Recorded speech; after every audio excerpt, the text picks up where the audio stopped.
बिना विचारे जो करे सो पाछे पछताए।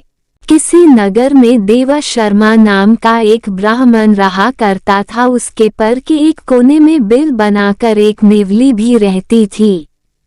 जिस दिन देवा शर्मा की पली ने अपने पुत्र को जन्म दिया, उसी दिन नेवली को भी एक बच्चा पैदा हुआ।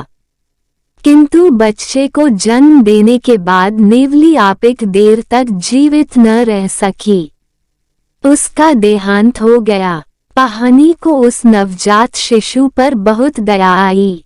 उसने अपने पुत्र की तरह उस दिवाली के पुत्र का भी लालन पालन आरंभ कर दिया। धीरे धीरे नेवला बड़ा हो गया। अब वह प्रायः ब्राह्मणी के पुत्र के साथ ही रहने लगा था। दोनों में खूब मित्रता हो गई थी, लेकिन अपने पुत्र और नेवले में इतना प्यार होने पर भी ब्राह्मणी हमेशा उसके प्रति शंकित ही रहती थी। एक दिन की बात है कि ब्राह्मणी अपने पुत्र को सुलाकर हाथ में घड़ा लेकर अपने पति से बोली, मैं सरोवर पर जल लेने जा रही हूँ। जब तक मैं न लौटूं तब तक आप यहीं रुकना और बच्चे की देखभाल करते रहना। ब्राह्मणी जब चली गई तो उसी समय किसी यजमान ने आकर ब्राह्मण को खाने का निमंत्रण दिया। उस नेवले पर ही अपने पुत्र की रक्षा का भार सौंपकर ब्राह्मण अपने यजमान के साथ चला गया। संयोग की बात है कि उसी समय न जाने कहां से एक काला नाग वहां आ पहुंचा और वह बच्चे के पलंग की ओर बढ़ने लगा। नेवले ने उसे देख लिया।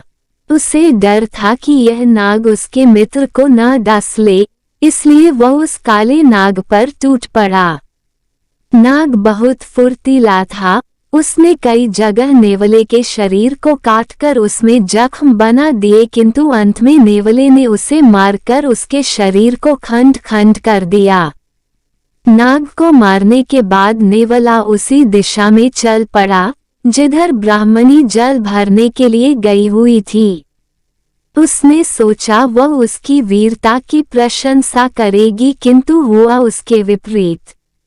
उसकी खून से सनी देह को देखकर ब्राह्मणी का मन आशंकाओं से भर उठा कि कहीं उसने मेरे पुत्र को तो नहीं काट लिया। यह विचार आते ही उसने क्रोध से सिर पर उठाए घड़े को नेवले पर पटक दिया। छोटा सा नेवला जल से भरे घड़े की चोट बर्दाश्त न कर सका और उसका वहीं प्राणांत हो गया। ब्राह्मणी भागती हुई अपने घर पहुंची।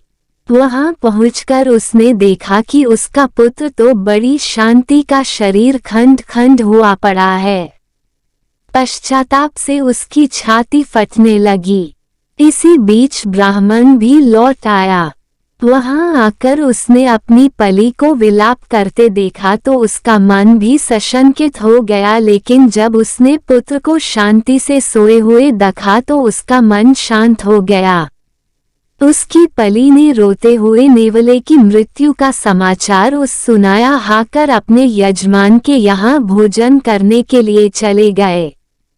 तुम्हारे भिक्षा के लोभने के साथ सो रहा है। और उससे कुछ दूरी पर एक काले नाग और बोली, मैंने तुम्हें यहीं ठहरने को कहा था, किंतु तुम लोभ के वशीभूत यह सब करा दिया। मनुष्य को अतिलोभ कभी नहीं करना चाहिए। अतिलोभ के कारण कई बार मनुष्य के मस्तिष्क पर चक्र लग जाता है।